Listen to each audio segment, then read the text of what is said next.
we take a peek behind the curtain as we celebrate 7 years and 300 episodes on episode 300 of the Unofficial Universal Orlando Podcast.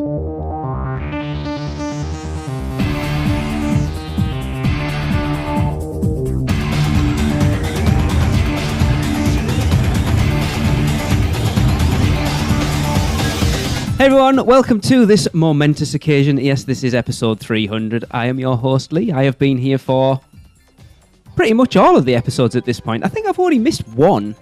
And I think that was when Darren did Walk the Walk with Seth of the Wizarding World of Harry Potter, because at the time we hadn't visited and I didn't want to know anything about it. Yeah. So joining me is my long-suffering wife, Mrs. Tracy Malaby. Hello, everybody. Yes, long-suffering. You've missed probably double figures, I think, at this point. Probably about a dozen, maybe. Because I've done like Producers Club roundtables and that sort of stuff. Yep. And I get sick and you don't, so... No, that's true. Yeah. And then joining us from Tampa, Florida, Mr. Darren Schmidt, Darren, did we agree that your first episode, like official full episode, was episode 16? I think so. That's a long time. Yeah. Yeah. Cool. I was here for most of it. I took some days off there here and there. But for the vast majority, yep. Yeah. And rounding out the hosts coming out. Actually, I don't even know where Chris is from. I know he's from Florida. Chris, where are you from? Parts unknown. Somewhere in South Florida. Fort Lauderdale, let's say. I was actually thinking about it today because I thought Chris is still fairly new member. He's actually coming up on 6 months at this point. No way. Wow. Oh, we need to stop going so easy. His first official episode was the first episode of this year when we did our look back on last year. Wow. So January, February, March, April, May. Yeah, June, we're off with he's a you. month off 6 months. Wow. I only missed a couple hundred episodes, so not too bad. Better late than never. Yeah, right? Because that's going to be the interesting thing. I wanted to start, the idea of this episode was to go, for everyone listening, it will be unedited. It will not be uncensored, but it will be unedited.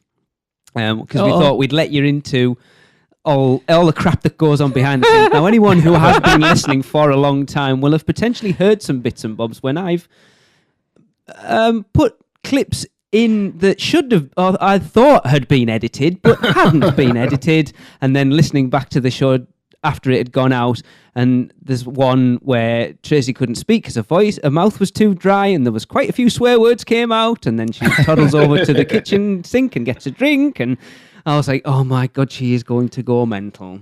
I'd forgotten about that one. Yeah, I don't forget about stuff like that. That wasn't a good idea, reminding me of that one. Like, obviously, Darren, you've been part of the show for the vast majority of it. And Chris, you're the one that's kind of sat in... How long have you been listening, Chris?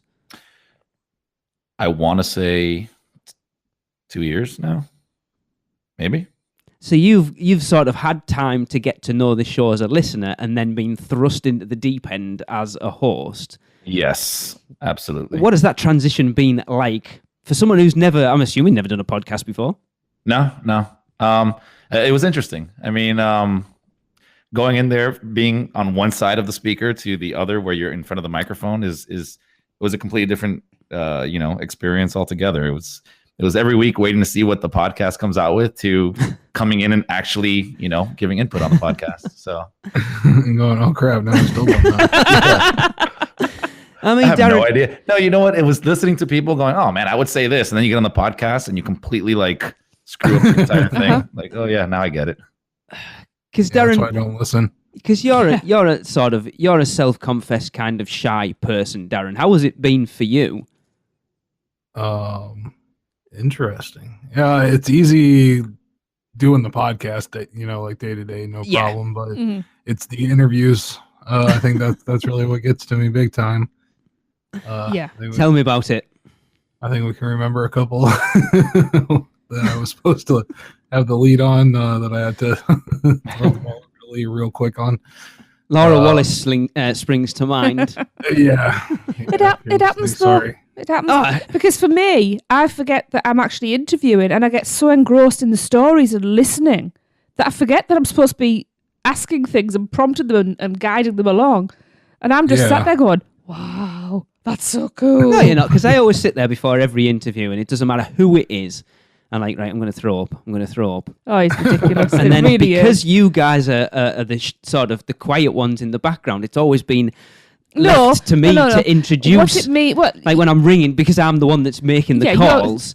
And I'm like, oh you my came God. up with this great idea to do this. I know. It's And your every fault. time I do a big interview, I think, why do I put myself through this? Because it stresses me out. And it was, Tracy's always sits there just going, they all crap like the rest of us. Well, they They're do. not special people. They're just people. And the dawn of recognition was when we sat, and it was episode 60. They are special It people. was, yeah, Don't but say that. you know what I mean. They just happen to make everything you love. Yes. It was episode 63, halfway through the interview with John Murdy, when he was talking about being on the set of Back to the Future as a child because his dad worked on it. And I saw the dawn of recognition on Tracy's face kind of go, oh my God, I've just realised we're actually talking to someone relatively famous. And she just mouthed, oh my God. I was like, see? Yeah, but it's back to normal after that. And now I'm like that every interview now. And I think I'm like Samson. If we ever sit down to do an interview and I'm not nervous, I'll be like, oh, this isn't going to go well. Yeah, definitely. And then going to the media events and then having to do it in person. Yeah. It was like a whole nother level to that. But, especially at Horror Nights, the people that work at Universal are really good at what they do. So they can work around you to get their message out. Definitely. So Excellent.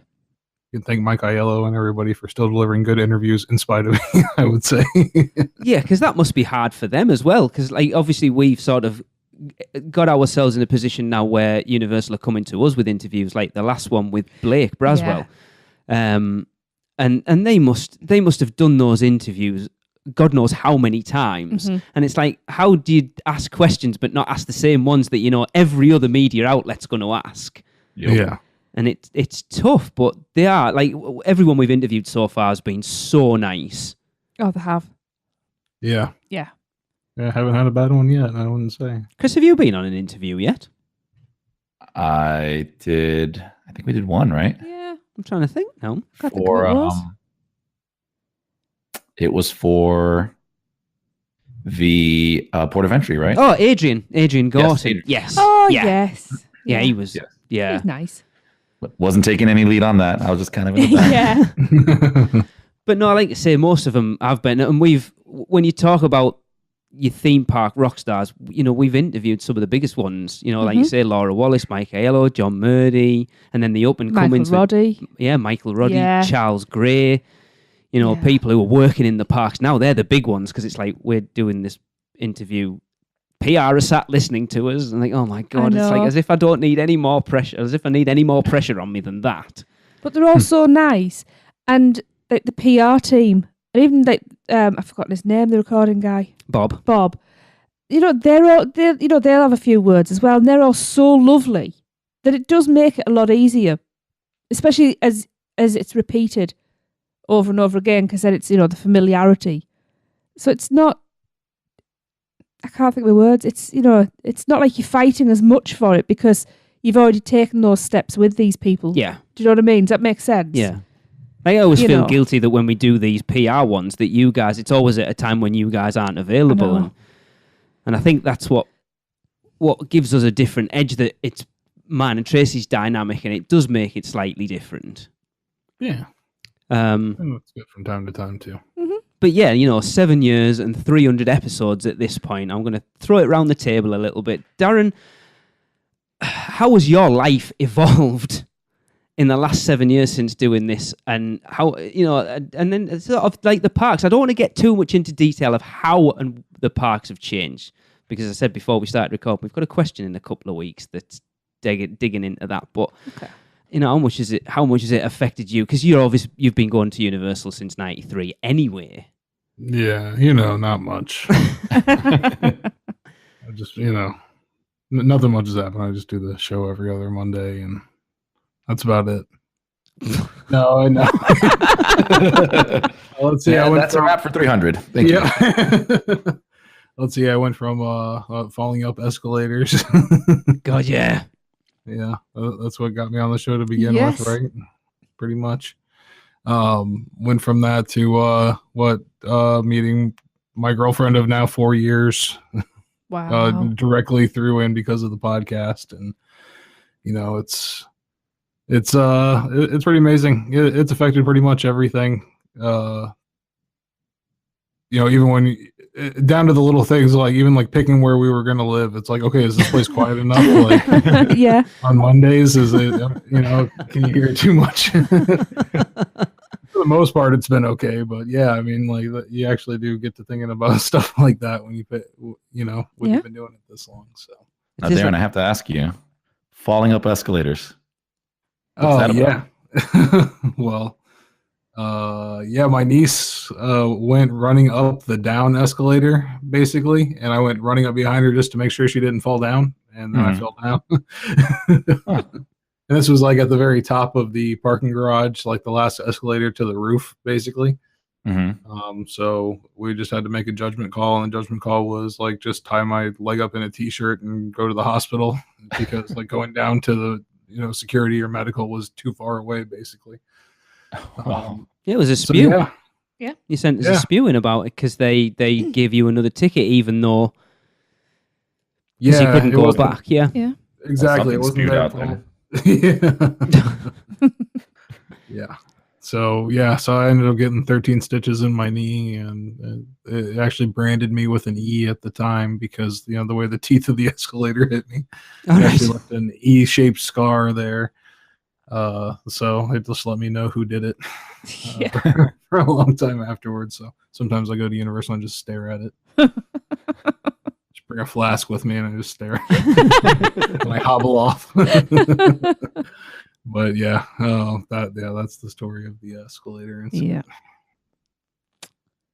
Trace? Yeah, they were really cool. Yeah, about giving me a free ticket, everything going back, even though. But what about the parks overall, then, Darren? Obviously, you've been going probably a lot more than all of us have at this point. Yeah, especially for a long time. Nina and I, that's what we were doing. She was living in Orlando, and I was going up there basically every weekend. So we were going to Universal every single weekend for a very long time there. We kind of cooled off on that. We've got a puppy and everything recently, so it's harder to get out there at the moment. Life. Yeah. But judging by what's been going on lately, it's probably better that we're not there. One, because I'll gain too much weight at Voodoo Donuts, and two, less serious, So But yeah, you look at that. Well, I'll get into it a bit. Trace? What? How 300 episodes in 7 years? You've had to put up with most of it, really. God, if only the listeners knew. Well, it has actually impacted probably every part of our lives because, well, I don't think we have much other conversation, to be fair. if the show ever ends, we're getting divorced because we've got nothing to talk about. Well, we will, because we'll probably still watch Tim Tracker videos every night like we do now. It just seems to permeate. It's difficult, everyday isn't it, life because it's so much part of us that I'm walking the dog and I'm thinking ahead and and I'm thinking about things that are going on, and also trying to persuade you that we should be going back this year. Look, for the record, I even priced up coming out that last week of October again, like we did for 2015, and it was like, oh my God, it is so tempting. The money sat there, but realistically, we have to be sensible. Money sat there, just saying. Sensible. You can be sensible when you're dead. Yeah, but being dead might be sooner if we spend That's that okay, you're insured. When you wish upon a star. That's not going to help, that's Disney. Yeah, well. Yeah, it is. It's just. I mean, we were talking a few weeks back about potentially moving house, and the thing for me, not that we are moving now, but the thing for me when we do look for another house is, can we still afford to go to Florida? It's weird. That's always been the talk. Because for us, there isn't no other holiday destination at all. You booked it a little bit a couple of years ago where it's like, I want to go to other places, and all you ever talk about is going to Orlando. I do want to go to other places, and then I see the price of other places and look at what you get for the same amount of money in Orlando and go, right, so that's all my park tickets and food and everything sorted out. This holiday, I have to entertain myself. Yeah, because there's now I have to to do find there. somewhere to eat, and I have to sit on a beach or beside a pool board. Right. For the Americans listening, they get pretty extreme discounts on Orlando destination. It's like, for Americans, it's like when we go to Las Vegas. Like we get, like they subsidize, Las Vegas subsidizes like plane airfare and stuff like that. So you get really cheap airfare. Oh, there. no, we do not get cheap airfare. Yeah, Well, not airfare, but you get like very cheap tickets. We do. We get that. Yeah, we our get great park deals tickets. on tickets. I mean, Darren, you and I had a conversation back in 2015 when we bought our Halloween Horror Nights tickets, and if we'd have gone every night that our Halloween Horror Nights tickets covered, I think we could have gone for something like 6 nights over a 2-week period. If we'd have been there for 2 weeks, it would have cost us something like $15 a night. Wow. Yeah. So Yeah. It's weird, isn't it? But yeah, it's just part of everyday life. We must literally talk about Orlando every single day. If it's not the podcast and we're not watching somebody's vlog or something, we're just reminiscing about this, that, or the other. Dinner times when the kids were younger always used to be, let's do an A to Z of the parks. Yeah, and you had to like name characters something. or and rides it's, or... and it's just... sad as hell. It's all we do. Today I was listening to the soundtrack, the Elder Adventure I haven't listened soundtrack. to that for a while, actually. While I was doing the housework. It's just there. Let's face it, I've got a full sleeve of Zeus characters, and the love of that came from going over there. I mean, Darren, you've got a tattoo now that's kind of Universal related as well. Yeah, my shining tattoo from Halloween Horror Nights. So. Chris, you need a tattoo. You're the I was only one gonna that say doesn't have a park, or I'm assuming you don't have a parks-related tattoo. Nope. I may just need to fall down escalators and get like a tattoo of an E on my leg. It's free. Chris, that's an interesting question for you, obviously only being part of the show for 6 months, but how has it made any impact on you at this point as far as the parks and life, I suppose? It hasn't been too long being on the show, but obviously doing this, every other week with you guys, developed a friendship with you guys so far, and that's been awesome. And in reference to us going to the parks, we go to the parks fairly often for not living there, living a few hours away. Yeah. But there'll be things like that I'll think about the show and how we can maybe add something in there. Or, for example, like Alexa, she's a big fan of the show as well. And so last time we went out over there, she would just kind of come up with ideas, and she's like, "Oh, we should go do this, or go take a picture of this, or maybe ask these people this," and all this stuff. So it's cool. It changes the way you go out there. It changes the way you think about the parks and everything. We still have a great time. Don't get me wrong. It's just kind of changing, the perspective you have. Yes, you mean like pestering creative team members in the restaurants. Exactly. Yeah. Like, being super fans or whatever the case may be, she's like, turns around, "Oh, thank you for everything you do." I don't think a regular person that goes to the park would say that. That's good though, but if it was someone we didn't know and it was any of us, we wouldn't say anything, because you'd be like, "Oh my god, it's a creative team member behind us. Don't say anything." I wouldn't. I would. Yeah. That's something that's come from this confidence for me. I still haven't. When it comes to face, I haven't still got. I think that's the thing. I think being part of this has put a lot of things in perspective. It's why I don't get nervous before interviews. It's why, on the odd occasion, I have had somebody who's friended me on Facebook that suddenly realised that I genuinely am UUOP's Tracy, has geeked out. So I very, very quickly and calmly just kind of said, "I'm just a person. I still have to do all the laundry. I still have to take a shower. I'm just a person. I thought you were going to say something else. No, I was reading it in, so you don't have to edit or bleep. I said I'll bleep. It's fine. You know, and it's put a lot of things like that in perspective. But by the same token, I'm a bit more outspoken, and I'm not shy now about approaching people. That sounds really bad, but you know. So yeah, if I recognised a member of creative, I'd totally go up to him.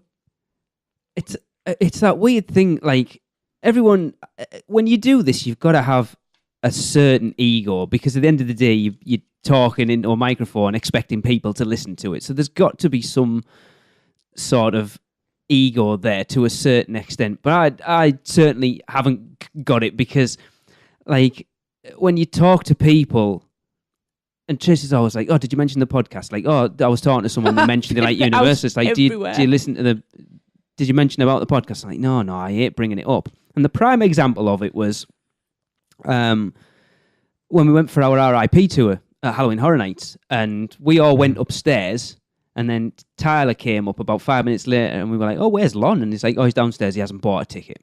And I was like, I've told everyone they need a Halloween Horror Nights ticket. He said, it's all right, we're sorting him one out. So I went downstairs, and Lon was sorting out getting his Halloween Horror Nights ticket.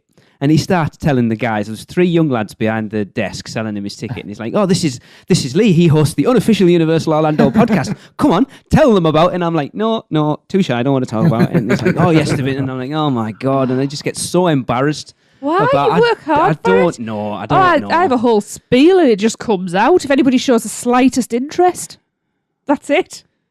I don't know. It's weird, because I want the thing to grow at the end of the day. I don't know. That's okay. I'll be PR then. It's just weird. I mean, like Chris, exactly what you said. You go into the parks with a very different viewpoint. For us, even more so. You know, when we go over, and it's a double-edged sword, because we go over, and it's the working holidays to a certain extent. Especially for me, I can't switch off, and I've been chastised for it before. I think we mentioned a couple of weeks ago about me having to ride the carousel, because when the kids were on it, instead of watching the kids, I was on my phone tweeting and Instagramming and stuff. But that's me, and it is to the detriment of those holidays a little bit. But as far as the show goes, it has become as much of my life as anything else in it. Oh, yeah. Because people don't realise that doing a podcast, I think you sit down for an hour and then that's it. There you go. There's a podcast. And it's like, whoa, I wish. Yeah. There's way more to it than that. And there's times when, I'll be honest, over the last 7 years, it's caused arguments. Of course it has. It's caused stress. I'll be honest, there's a number of occasions within the last 2 or 3 years where I've considered jacking it in. Because it's you just after an argument, you've spit your dummy out. That means not doing the podcast anymore. Now what you're thinking. All right, no, jacking. Yeah, okay. I'll be honest, the closest time was before I did the podcast documentary. It was doing that gave me that spur to carry it on again. I was in quite a dark place at that point, and I came up with that idea. And because we've got a point now over Christmas where we pre-record the shows over Christmas, so we can take time off, and that definitely helps. Yes. Yeah. But as the biggest thing for me that we take away and what's changed in my life is the amount of people in my life now that if it wasn't for the podcast, I wouldn't have. You know, everyone I'm sat talking to here now, Chris, you know, we've only really known you for 6 months, and I feel like you're part of our family already. Family. I was thinking that as I said it. You know, all the friends that we've made, and it's crazy. I know I've said it numerous times. I can go into our local town shopping on a Saturday and not see a single person I know in the town that I grew up in. Yeah, we came over to Orlando, to Universal. We spent a week on Universal property in 2015, and there wasn't a single day went by where we didn't bump into someone in the parks that we knew. Yeah. That's 4,500 miles away from home. Yeah. And it's bizarre. Yeah, I just looked on Facebook, Lee, and we have 121 mutual friends. That's a lot. That's from the podcast. Yeah. 100%. Yeah. So, Yeah. And you live in 2 different countries. Yeah. Yes. Well, that's it when it comes to Christmas. About 3/4 of the cards or emails, as I'm sending so we can donate to charity instead. But 3/4 of them are to friends and family that we've made through the podcast. You know, Yeah. normal everyday people. Yeah, whatever. It's true. It is. Like And- my life and- now is sat in front of the TV with my laptop on, usually with half a dozen chat windows up on Facebook talking to different people. And the nice thing is, though, that obviously we are touching other people's lives and so, to some degree. You know, helping some, amusing others. You know, Pissing other people off. But every single person, whether we've met them, we've become friends with them, or they've just sent us an email, every single person out there who's done that has actually touched our lives as well. Yeah. And do you know what? You listeners need to realise that it's not just a one-way street. We take a lot from you as well. Every interaction that we have on Twitter and Facebook, it's really nice. It makes, the responses that we get make all of this worthwhile, because otherwise we're just 4 idiots sitting around talking crap, aren't we? Fair enough, I think we are anyway. I But mean, we still are, yeah. Yeah. But yeah, just chatting with people, and yeah, it's just nice. It's like there's times when I come in from work on a Monday night and I'm tired, and I just think, I can't be asked to sit down, set up, and go through the rigmarole of recording all this, and we'll sit down and we'll spend 5 or 10 minutes just chatting before, and it'll totally pull me out of the funk that I was in. You see your eyes open and you do, And you come back to life.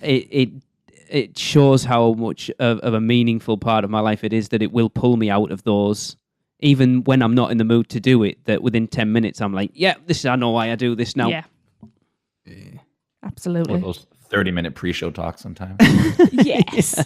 Usually about crap. Yeah. That always happens when we have to start on time. Yeah, they're For the some worst reason or ones. another, When you've got and an we never interview do. lined up after the first show, and it's like, we need to get finished because there's someone. Anyway. Yeah. Now, Lee and Tracy, question for you guys. Oh, Yeah. You guys have, obviously a huge love for this, and you talked about, having conversations at dinner time. Has that passion and love gone down to your kids as well? Oh, absolutely. I'd have sent them back if it hadn't. Yes. I'd have unadopted them. Yeah, Oh, without a doubt. really? We'll put Well, it this maybe. way. I'm getting pestered quite incessantly at the moment because Jade wants to be on the show. Yeah. Oh, yeah. Yeah. Yeah, she's desperate Ooh. to be on. Awesome. Yeah. We need to get that younger demographic. So Mhm. Absolutely. Well, even down to let the her take over. point where we're considering like our own little line of blog posts Yeah. just to keep her happy. You know. And even That'd be doing cool. yeah. a producers club roundtable, but with kids. Oof, you can. I'd be like herding Oh, cats. yeah, I'll- You can do that one. I haven't got the patience. No. But yeah, I mean, again, we talk about it with, Raymond's away at uni, yet he came home this weekend and it's like, oh, have you seen the reviews for Fast and Furious? It's like, no, I haven't. Oh, it's supposed to be terrible. But whenever we mention Halloween Horror Nights, his eyes light up. Yeah. And considering he wasn't sure the first time we were taking him, he wasn't sure about it at all. Well, he's not a Halloween fan. And he's not a horror fan either. Yeah, you mentioned Halloween Horror Nights and his eyes loves it. sparkle. Yeah. Yeah. Yeah. Mhm. He does. He absolutely That's loves it. And then we've got little freak upstairs. She absolutely. Yeah. Like, she's just not fazed by it in the slightest. At 11 years old, yeah. Apart from American Werewolf in London. Yeah. That The kid first rocks. time. After that, it's like, whatever. Yeah, Oh no, she just- wouldn't. No, because she went She went through it through twice, went didn't through she? twice She because wouldn't. I had to miss the last No, one. she went through it once with us the first night, and then the RIP she did it twice, and then wouldn't go through it Yeah. again. No. And I think the bear in the 25 years house freaked out. She said she doesn't like animals.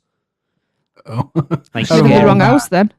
No, thank you. scary animals she doesn't like. Oh. Demogorgon's fine, but an animal? Was that one of your questions, by the way, Chris? Or was that just something you've just thought about? It just kind of came up right now. Because obviously, again, we've got no idea where this is going, but Tracy's idea was to come up with some questions to kind Don't blame me if this goes wrong. because it was your idea. So, Darren, I'm going to throw it to you, Oh. and you can pick whichever question you want.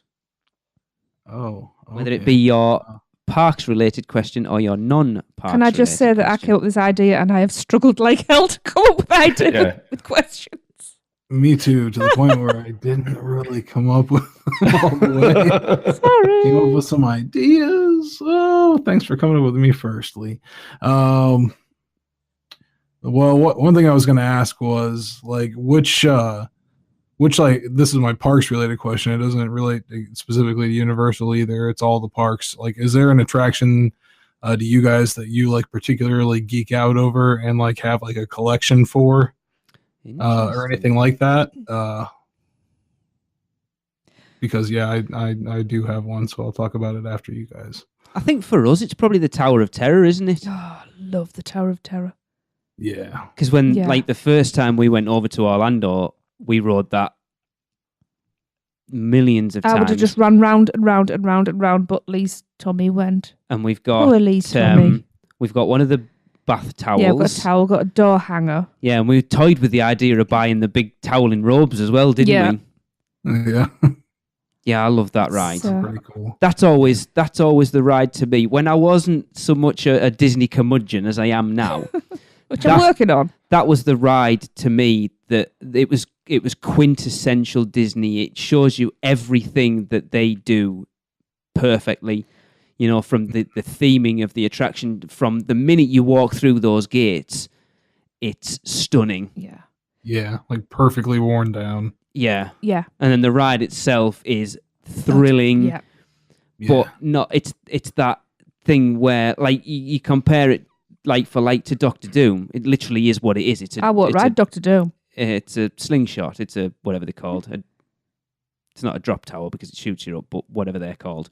But that's it. Whereas the Tower of Terror's got, you know, that the opening scene. See, I love that with the mirror effect that floats down.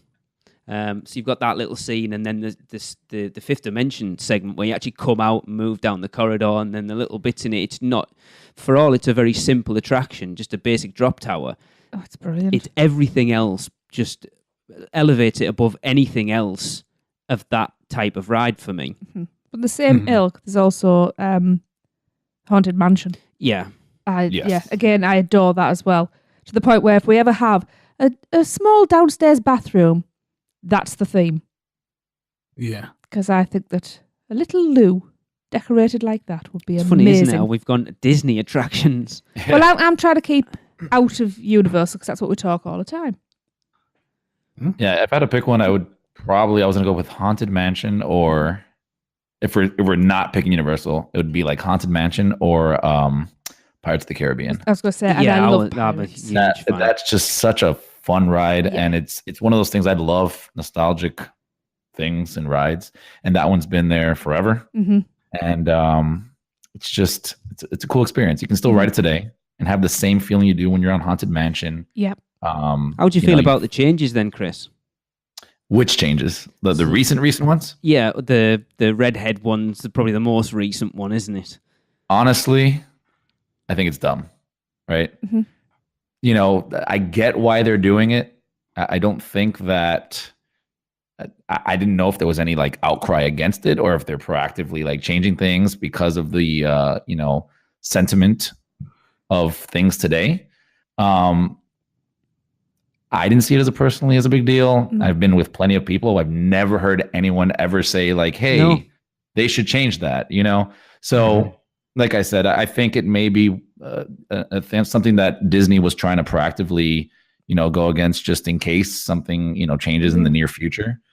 I think that's crazy. It's still a great ride, and there's rum inside the ride too, so that's always a good thing. Oh yes, pirate juice. It is. I think it's something that Universal lacks. They haven't really got any slow moving dark rides, where if you're feeling a bit ropey or you're just not a thrill rider, that you've got those rides in there. There isn't. Bring back Jaws. Cat E.T. in the Hat. There you go. Yeah, you got Cat in the Hat. E.T. Hide the Sky Zoo's trolley train ride. Yeah. Yeah. And that's about it, really. Fast and Furious. Nice. Men in Black would qualify if it wasn't for the spinning. Yeah, agreed. Yeah. I was going to say that, and I got to the same point you did, where it kind of went, oh yeah, I forget it really spins at the end. Yeah, that's about it. Yeah. I've got one that actually goes straight off the back of that then. Yeah. So Darren has an answer. sorry, Darren. Oh yeah, well, mine is the Haunted Mansion. Nina and I have collected a lot. We had a Disney annual pass for a year, and that whole time I just used it as a discount to get Haunted Mansion merchandise. Basically, we've got the picture frames that we got our pictures taken at the Memento Mori. Cool. Yeah, it's actually incredibly affordable. I think it was $20 to do that. And you get like a nice 8x10 print that changes into one of the Haunted Mansion ghouls. Cool. Nice. Like a lenticular print, which is pretty cool. So definitely recommend doing that. It's a lot of fun. And then you stand there by the wall and the music plays and your your portraits come out of the wall. There's some guy on the back just tossing it through there, but it's a lot of fun. where do you do this at? At Memento Mori, the gift shop. Oh, okay. Yeah, they have a little curtained off area, and that's what that's for. It's for taking portraits. Yeah, and they have an old school style portrait that they do, and they have like a whole spiel that they do when they go through it, which is a lot of fun too. They tell you like not to smile, like if you start smiling, they're like, "Please don't smile." I'm at Disney. Why would I? Yeah. We've got the Haunted Mansion sign, like the reproduction of the sign on the wall on the outside. Awesome. We've got that in our kitchen. We've got the placemats and everything. We've got the statues of the family that kind of like tell a story in the queue. It's like 5. The busts. The 5 busts that tell a story about how the money moved through the family basically until the last one died and burned it all up. It's pretty dark for Disney, so we had to pick that one up for sure. But that's what that was the first attraction that really caught me coming to Florida, so it's something that's really stuck with me the whole time. So yeah, I love the Haunted Mansion. Like you say, Pirates of the Caribbean Haunted Mansion. Can I just add one extra in, since I've kind of like said the same ones? I also love Splash Mountain. I knew you were going to say that. Yeah. And I think it's a testament to how good that is that you're not really a water ride person. No, and I will do that every time. Yeah, I think the whole time we had the pass, I only did it one time because I am not a water ride person. But it was a lot of fun. It was cool. It was awesome. Right, so you're going to go into yours. Let's take a quick break, and then we'll come back. Have you taken a stroll down Diagon Alley and visited Gringotts Bank, grabbed a butterbeer and the 3 broomsticks after a long day touring Hogwarts Castle? No? Then what are you waiting for? Let our team of experts help make your dream a reality. At Mouse and Muggle Travel Company, we specialize in all things Universal Orlando Resort and promise to do our very best to put together a vacation package that fits your needs, wants, and budget. At Universal, there truly is an option for everyone. Or if you're leaning a little more towards pixie dust rather than wands and potions, we specialize in Disney destinations as well. So, if you're ready to get started planning your next family vacation, let Mouse and Muggle Travel Company do all the hard work for you. You have nothing to lose, as our services are free to you. Just visit us at mouseandmuggle.com to fill out a no-obligation quote request, or send an email to info@mouseandmuggle.com. And remember, whether you're a mouse or a muggle, Mouse and Muggle Travel Company can help make your next vacation simply magical. Hello and welcome back. I didn't really know how to do that there. And then because this isn't getting edited, that's going to stay in there and I'm not going to redo it. So Tracy, what was yours? It was if you could steal an attraction or a franchise from Disney or one of the other parks. You've nicked my question. What would it be? Oh. A ride? An attraction or a franchise? From anywhere? From any of the other parks. God, it's pointless stealing one from Universal. That's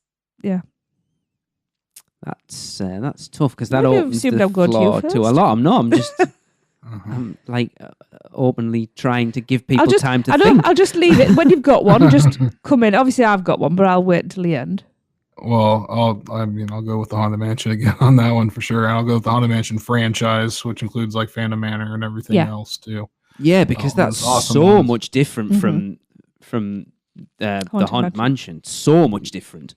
Yeah, and the Shanghai one as well. It's like the ones that I probably will not be able to ever go to those parks. I would like to be able to see them. So, and on top of that, those are like the one thing I want from Disney at the moment.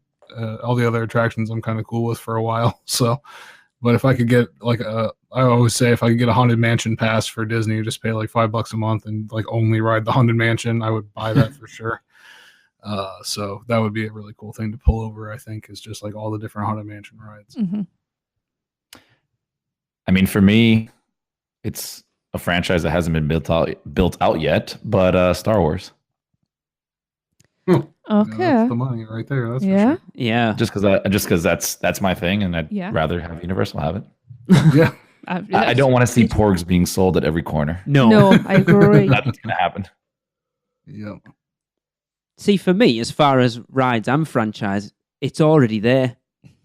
It's already at Universal. What, Marvel? Potter. Marvel? What? Do you even know How me? to get a rise out of Lee. Like, Harry Potter is my thing. Yeah.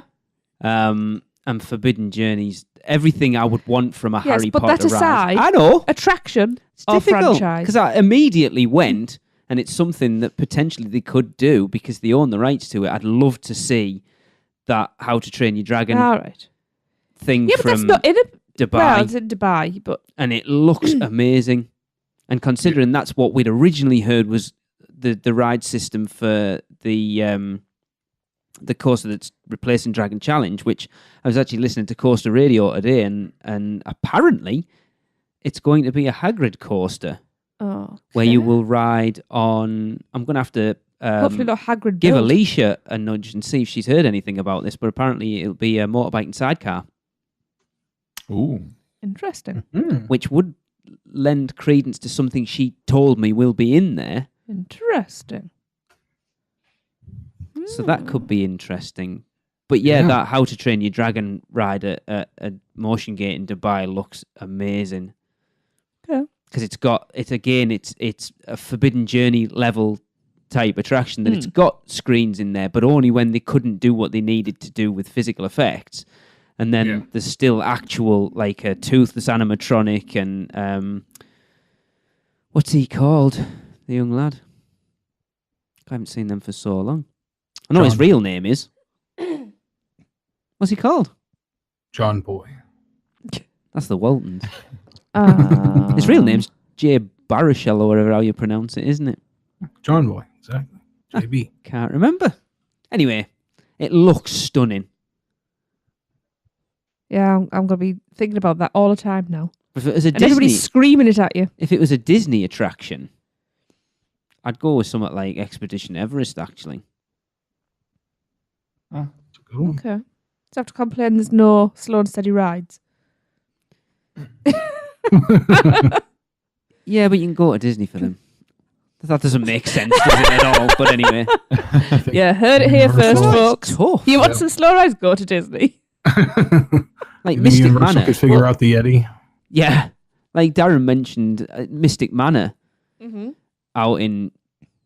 Is it Shanghai Disney Mystic Manor? Is it? Yeah. Yeah, I mean, that I haven't actually watched the YouTube video of it, but everything I've heard of it sounds amazing.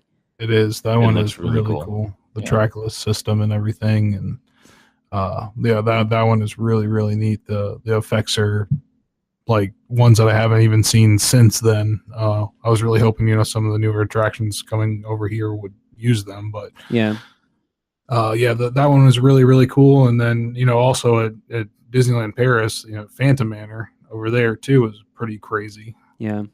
It's weird, isn't it, when you think, like, for the most part, America's the front runners in sort of theme park technology, yet there's no park I can think of in America that's used that trackless ride system to its full extent. SeaWorld? A lot of people... Ride? Wait, you're talking about the Penguin ride? See, I like Yeah. that, but I don't think it's still used. That's to the fullest extent it could possibly be used. I mean, you spin around the room. Yeah, I but did it's... not like And that it gets ride. gradually I'm just colder and kidding. colder. No, I like it. I like it. It's on my I like list. that ride, I'll be honest. It's not a terrible ride, but It serves a It's purpose. all about the payoff at the end, that reveal for the penguins. Okay, for that, yes. Yeah, it's a way of keeping you entertained while they bring you from 40-degree Florida heat to freezing cold penguin. Yeah, so you don't get hypothermia immediately when you step into the. But as a ride in itself, yeah, it's what's it called? Empire. Is it Antarctica or Empire of the Penguin? That's what it is. I believe so. You see, that's one of the things I would. Something similar. Yeah, I love that Very area in across. SeaWorld. Most people don't like that attraction. Personally, I do, and I love the whole area, especially at night. Food's good over there as well. It is. Yeah.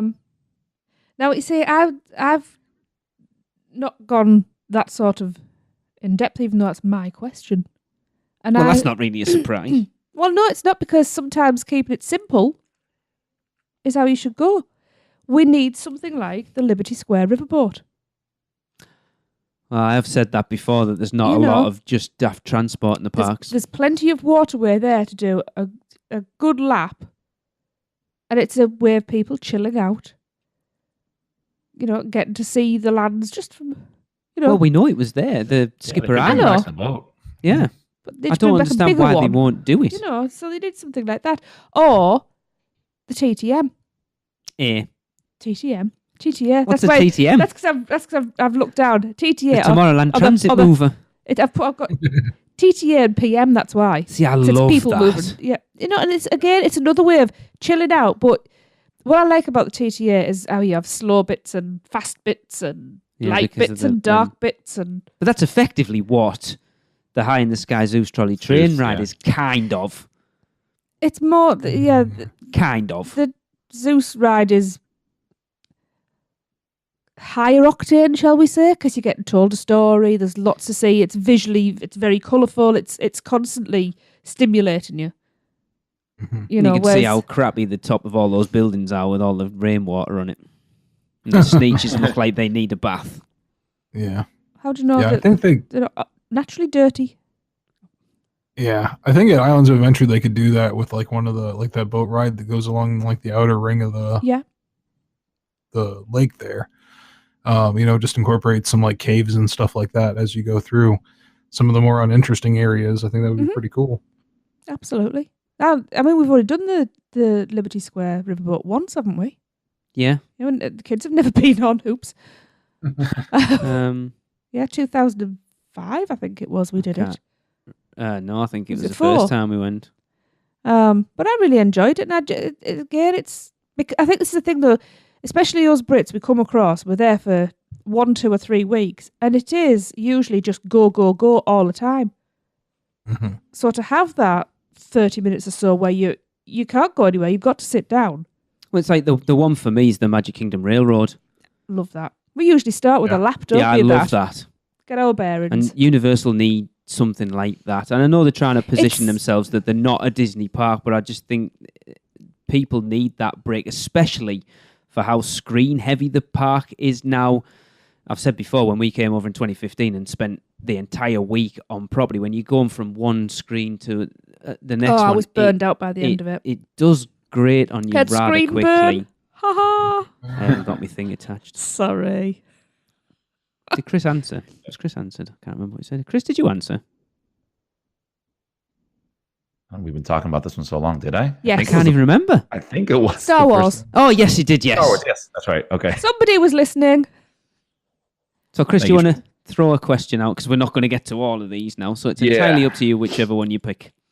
Okay. So I guess let me do a non-park related Oh, one. God. And this one, it's for everybody, but I think it focuses more on you guys. Oh, no. What would you guys be doing with your time if you didn't have the podcast? Oh, that's one of my questions, so that's all right. Yeah. And Darren, that's for you too. But I know Lee, Lee's put a lot of time into this. Yeah. I honestly don't sleep. know. He probably do. But at the moment, yeah, if with the podcast stopped today, I would get caught up on a lot of sleep. I'd be able to catch up and binge a lot of TV that I haven't got time to watch as He'd well. be decorating Probably. his bachelor pad. I don't know. It's hard to think because it is so much part of my life at this point. Like I'm constantly, wherever I am, thinking about content for the show or ways to improve it or things we can add, and I mean constantly. And to take that away, I'd probably still do it. I'd probably still find myself doing it, even though I think, oh no, it's pointless, isn't it? Because we're not doing it anymore. That's so sad. That place.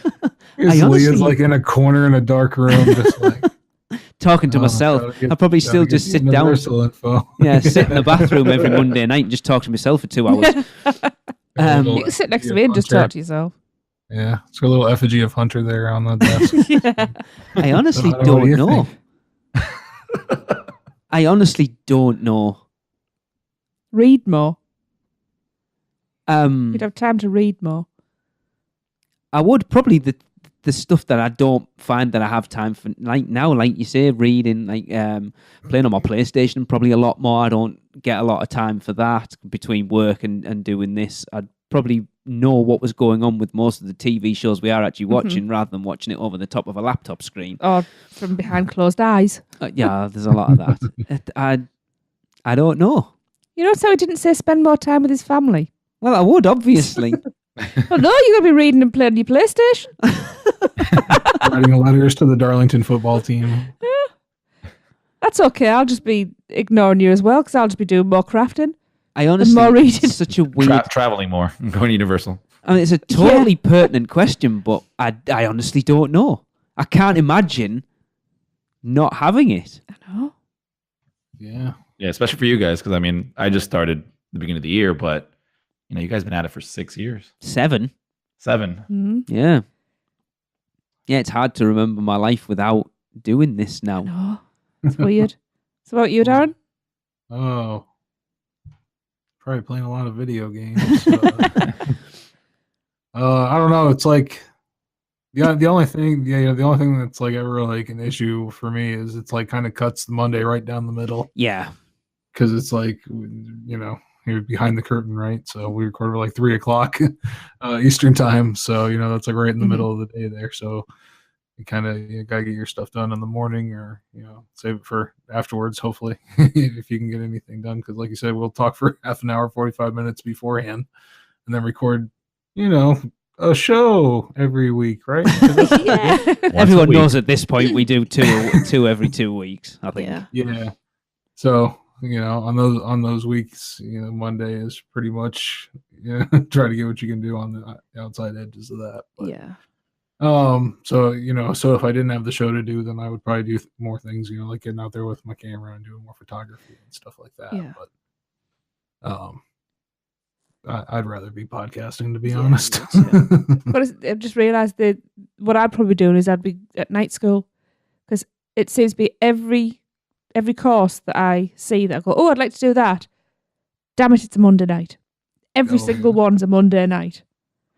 So that'd be what I would be doing, but I'd rather be doing this. I was going to say, I was about to say I'll enjoy my Monday nights a bit more, but that sounds wrong. Because, like, especially now he's heard what I would be doing. Kind of like the same with you, Darren. It splits your day in half. For me, Monday's done. Because by the time I come in from work, I sit down, I stick my tea down my neck, I go and jump in the shower, then I'm setting up, I'm recording for 2 to 3 hours, and then by the time we're finished, it's 10:30, 11 o'clock. I'll maybe watch half an hour of TV, have a cup of tea, and then I'm bed and I'm back up for work the next morning. Monday's just a done day for me at that point. Yeah. True. Yeah. I'd probably be able to chill out a bit more. But I don't know whether I want to. No. Here's to podcasting. Yeah. They make it sound such a I would do love an it. attractive proposition, doesn't it? You don't have a life, by the way, if you do a podcast. But the satisfaction. Absolutely. Well, you, Chris, obviously, like you say, you've only been at it 6 mean, months at this point, but it's fairly new at it. I mean, I guess it's not what I would be doing because I was doing that 6 months ago. I just, you know, it's a great way to, I guess, break up some of the monotony of the week. I mean, even though the week just started, it's something to look forward to doing.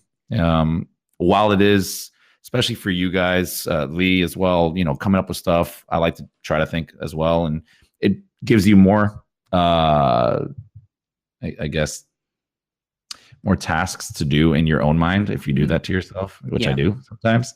But yeah, if I wasn't doing it, I'd just be kind of doing the regular monotony of the week, that I would probably do on Tuesday, Wednesday, Thursday. Yep. So let's say I wouldn't be chatting to people on Facebook half as much as I do. No.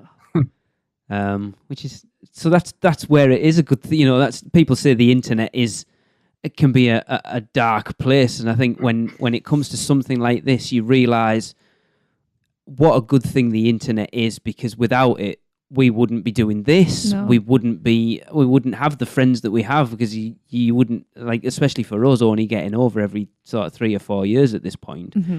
We wouldn't see those people yet, because we're on Facebook and stuff. You can keep in touch with those people on a daily basis and know what's going on in their lives, as well as being able to talk to them. And that's how friends become family. Absolutely. Family. You've got a question. I have. I'm going to throw, because I think we're probably at this point, we're just about done. So I'll throw mine out there and we've our last one. I'm going to, because you kind of nicked my park one. It's my idea. I'm going to throw a non-park related one that will definitely pull the curtains back. Because I'm actually quite interested, because I don't know. Great, do you ever shut up? The question is, what job did you want to do as a child? That's me as a question. All right.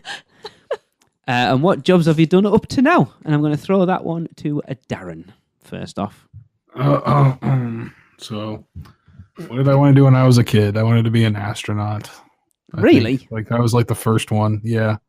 I wanted to go to space camp so bad. Awesome. After watching the movie. Yeah. Oh, I loved that film. Yeah, I was like, I could accidentally go to space too. That would be so great. But yeah, I definitely wanted to be an astronaut when I was little, or something to do with science for sure. I wanted to be a scientist.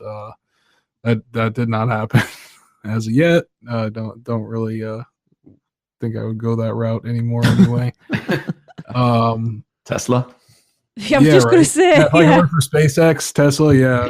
Elon Musk, if you want to adopt me, if you're listening now, please adopt me. What have I done up to this point? Let's see. The first job I ever had was working at the Renaissance Festival here in Largo. Okay. Picked up garbage. All right. And parked cars in a very, very dusty parking lot that only got used once a year. So, nice layer of dust kicks up every year. And they would just send the underage kids out there to park the cars and get black lung. And then send them inside to pick up garbage. Like really disgusting garbage too. I'd go home covered in beer. My mom would have to she had a Firebird at the time, so she'd cover the seats with like 20 towels. Yeah. Like to go pick me up. Yeah, it's like, oh yeah, go pick up your 14-year-old that reeks of beer, because we were having beer fights in the back. Because it's a waste of beer. Over everything. Yes, and the great food standards of the late 90s of hey, there's mold on these bread bowls. Oh, just cut them out. I know you're laughing at. Oh, you do the same. And your hand, and on top of that, you've just been picking up garbage, so your hands are probably pretty gross. You want to wash those? Nah. No, that's okay. Well, that's Renaissance Festival, folks. It's authentic. Yeah. What else have I done? I worked at Blockbuster Video. Hey. I was a clerk. That was like one of my favorite jobs. Yes. Our most challenging is Inner Randall. Yeah. Yes. Yeah, that was great. Yeah, just because you get to rent 7 movies, you have 7 movies out at a time, and they encourage you to see all the movies 2 weeks before they came out. Awesome. So that you know what to talk to people about. And as I worked there from when I was like 16 to 18, so that was a pretty cool job to have at that time, and play all the video games too. That was kind of what I focused on, was getting all the games and being able to help people out with that stuff. So I had a best friend that worked for Blockbuster. It was nice having someone that worked there, especially when you were an avid video collector at the time. Yeah, definitely. Yeah, and they'd make us quote unquote destroy the videos, the DVDs and videos that were overstocked. So you just put them in a box and put them out by the dumpster and pick them up on your way out and go home with them. That sounds awesome. Yeah, that was a pretty great job, I gotta say. And then for a very long time, for the last 15 years, I've been working at the Nielsen Company. Which is the TV ratings company. And that's about all I can say about that without getting in trouble for Not getting being shot. working at the Nielsen Company. So. Yeah. Trace, Me? what did you want to be as a child? Two things actually. Initially, I wanted to be a vet. Then my first biology lesson in school, with the only biology teacher in the school, realised that we didn't get along, and I wouldn't be taking biology further than the lessons I had to. So I didn't do any exams in biology. So I knew I wasn't going to be a vet. And then I wanted to be a mortician. Well, that's something you've talked about Yes. like forever. Yeah. And the stuffy old man who was the careers advisor told me that nice girls don't do that. You're going to be a secretary. So I was very quiet. The stuffy old man says you don't stuff old men. Yes. All right, I get that, but Yes. Moving swiftly on. And yeah, so being quiet as I was then, it was kind of, oh, okay then. So I got all my secretarial qualifications and promptly became a dental nurse. So that was handy, as a wasn't it? stopgap job. As a stopgap job. That lasted 13 years. And then I retired when we adopted the kids. That was 13 years That ago. was 13 years ago. And now I'm looking for work, so if anybody has any. But I have volunteered in the charity shop. Mm-hmm. And I ran a tea room for a year You did. on a voluntary basis. If anybody from the tax office is listening. And, well, it was voluntary. I didn't make any money from it. Just got old cake. That was fun. To be honest, that is something I would like to revisit. I wouldn't. I put a lot of weight on over that year. Yeah, not the only one. It's like, oh, we haven't sold this cake today and it won't last till next week, so No. we'll have to eat it. Oh, brilliant. But I was walking the dog in the village last week and somebody asked me if I was still running the tea room. And I said no. And she's like, why ever not? Obviously, you haven't noticed because it's been closed for 18 months. Yeah. You obviously haven't stopped by, have you? Yeah. That's why, because no one came. Well, it was badly located, Anyway. but yeah, that's me. Yeah. Chris? When I was a kid, I wanted to be in space in a different way. Like I wanted to get abducted by aliens. Okay. Is that a job? Do you get paid for that? I don't know. I mean, I was always a big, I grew up on science fiction because my dad was a huge science fiction, fan. So I wanted like something like Flight of the Navigator to have like a, Cool. pick me up and like do adventures. Like that was my thing. But yeah, I mean, I didn't really have like, I want to be like a doctor or anything like that. I was also, my parents got me a Nintendo when I was like 2.5 or 3. What? I guess. Yeah, I was really young. They also took me to the parks when I was like 6 months old or 3 months old, something like that. So they're great parents. But yeah, I've always had a fascination with electronics. And growing up, I was obsessed with video games, like most people were. Yeah. Mm-hmm. And I wanted to be like a programmer, like I want to make video games. And then at one point I was like, I want to own a GameStop or like a Babbage, just a game store. I was just obsessed with games. But I think I always fell along the track of, something in technology. When my parents got their first computer, I was just obsessed with it. It was like an old Tandy computer with Windows. One. I don't know. One of those two. Window then. Windows I. Just window. I just open a command prompt and just start hitting random keys. I'm like, I'm a programmer now. Yeah. But yeah, when I went to go, my first couple jobs were in sales. So I worked at Best Buy in the computer department, coincidentally, and did some retail jobs along the way. Went to school for business / technology, and just kind of made my way into the IT field. Cool. Yeah. That's handy to know.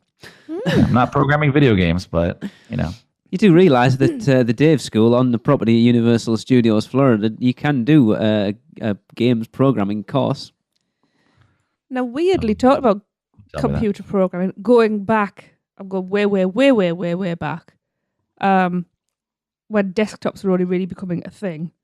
Desktops have always been a thing, as long as desks have been around.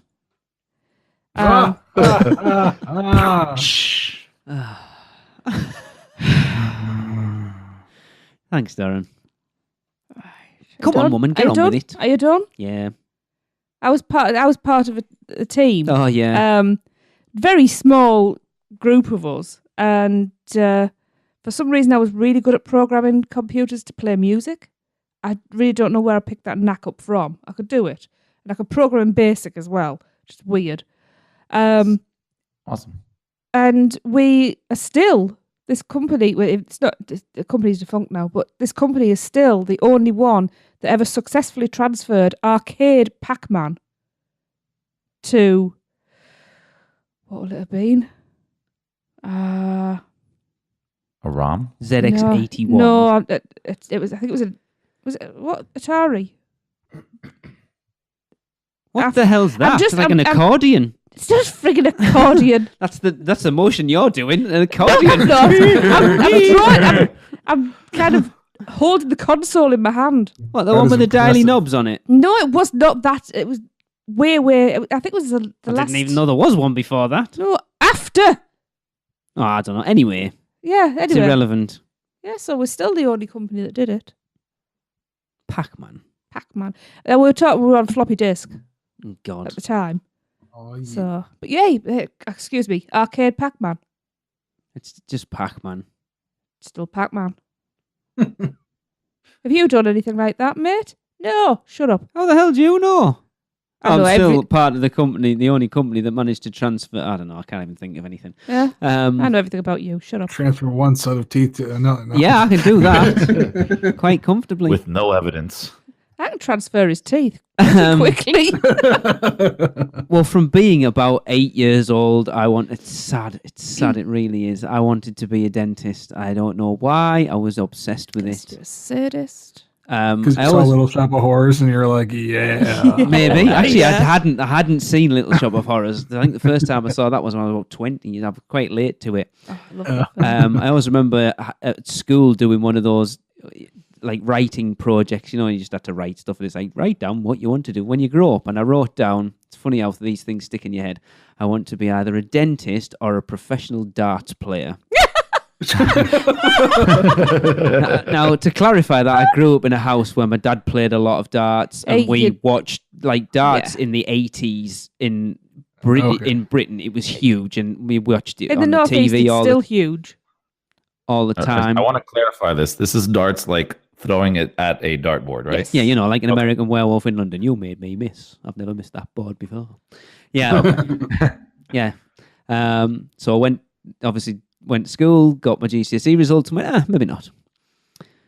Decided that I still wanted to stay in the dental field, and I am now a dental technician, and that's as much as I want to say on the subject quite at the moment, because I'm not particularly happy in my job at the moment. No. But I've been doing that I qualified in 1996, so I've been doing it a long bloody time at this point. What we need to do is find a way to make money from the podcast. I would love to do so we can this all retire as my and do job. this It would be full awesome. time. And then Well, we can all use our current professions to get some more Producers Club members. So yeah. new added benefits to that are IT support from Chris. If you need any IT support, just join the Producers Club. Price is going up just a little bit for that, though. If you need any dental work done, Lee will help you out with that. And I can make cakes. Yeah. Yes, Tracy can make cakes. And crochet And jumpers. if you have any arcade Pac-Mans, she can also translate that over to the Darren can rate your audience. TV programs. And exactly. If there's any TV shows you really like and you want to keep on, You want to keep them on air, talk to Darren. just kidding. And then in between school and now, I had a paper round. I think most kids did. I I hated it. I got paid absolutely nothing, and it was like a 3-hour job, and I think I got paid £1.80. I worked in an old folks' home cleaning. Old folks? No, not the old folks. Just the bedrooms and the floors and the kitchens and the dining rooms and that type of thing. I thought you just sat and ate toast all day. No, that was break time. And I dabbled in refereeing 5-a-side and 6-a-side football games for a little bit because I needed some money. So it was for the old people. No, not for old people, for young people. And that's it, really. And as I say, I've been doing this for 22 years at this point, and Yeah. there you go. Right. I think that's going to wrap it up. Ah, Well, it was a different show. It was very strange. I think we talked about the parks. We still did what it says on the tin. Yeah. If we found out a bit more about us and After 7 just years a bit of rambling, really. Well, that's what we do best, isn't it? Well, originally we were supposed to be recording this episode last week where we had a guest that I still want to come on. I don't want to give it away, but it was the Red Hot Chili creator Peppers. of my favourite ride in the parks. That's all I'll say at this point. Ooh. But before we wrap up, we had a couple of emails I did want to read out. You guys haven't seen these, I assume. And the first one, hang on, something's just happened. The first one is from Jordan Melvin, and he said, "Congratulations on the 300th episode, guys. I've been going through the archives over the past couple of months at work, and it's honestly got me through long work days." And then he mentioned something about Hunter. Someone called Hunter should make a cameo or something. That doesn't ring a bell. No. Because apparently, whoever he is, he said he was comedy gold. I don't know. No, that's me. So we left it. I actually did try and get Hunter to join us for 300, but obviously for the same reason why he's not on the podcast anymore, it didn't line up.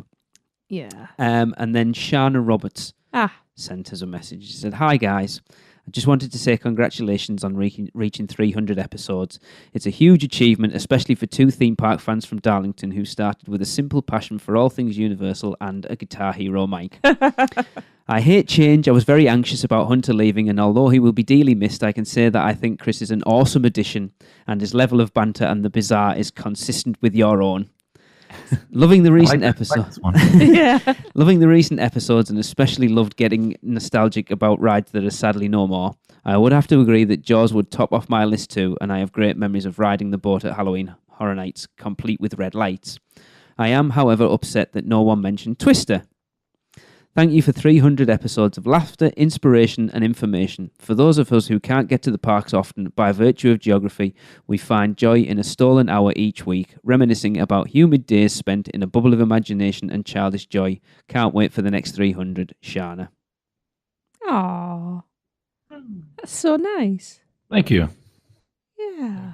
And Darren, of course. You never mentioned Darren, but we'll give Darren a mention. Of course. Darren is our Halloween Horror Nights aficionado. Yes. And the glue between me and Tracy. Wow. Hang on, Darren. I know that. Hang on, does he know? Eh?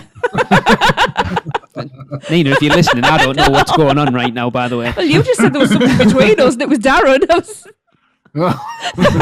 There's some kind of scandal going on in the show, guys. Right, well, there you go. That's going to wrap up 300 episodes. Yes, I just want to say a quick thank you to Chris Rook, because it's because of him that I've been beard up for this one. All right. So, thank you, Chris. Just want to say thanks to Chris Rock for the heck of it. But, you know, thank you, Chris Rock. Appreciate it. With 300 episodes down, it is me, Tracy, Darren, and Chris at this point. But I do want to say a thank you to everyone who's been part of the show. Obviously, Hunter was a part of the show for a long time. Yeah. Eric was part of us for a while. Now we've got Seth and Maureen and Alicia and Michelle and Robin. Yes. And then obviously definitely. Nina and Travis from the Dead Man's Digest. Yeah. And Too we've many had to remember, so many many people people. who've helped out with the show, been on the show and stuff. It's, this show isn't just us, it's everyone that contributes Absolutely. to it. You know, all the people who've been on the Producers Club roundtables, we've had a blast. And The Popcorn Doctor. yes, Oh, yes. I will always remember one of those things that I will take to my grave now will always be God's pocket. Because that was, I wasn't expecting that, Chris. That was a very interesting episode. That was a great episode. I learned so much about pockets. But yeah, it's been awesome, and we ain't going anywhere, and we've got show ideas coming out my arse at this point. Well, so I'd rather we will be somewhere here else, for, but I don't know whether we'll get another 300. What's another 300 well, I don't episodes? know, because we've been going 7 years. Now, how fast has that gone? Doesn't feel like 7 years. It feels a lot longer. Oh, Doesn't seem like Universal's slowing down or anything. yeah. So No, we that's could true. quite easily be going for another 7 years. Absolutely. So, Cool. Here's the 300 more. sorry, people, we're yeah. staying. So from Tracy, Chris, and Darren, I am Lee, and we'll be back next week with the usual shenanigans. See you at Finnegan's. Yeah. Cut, print. That's a wrap for another episode of the Unofficial Universal Orlando Podcast. Never miss a show by subscribing on Apple Podcasts and leave us a rating and review while you're there.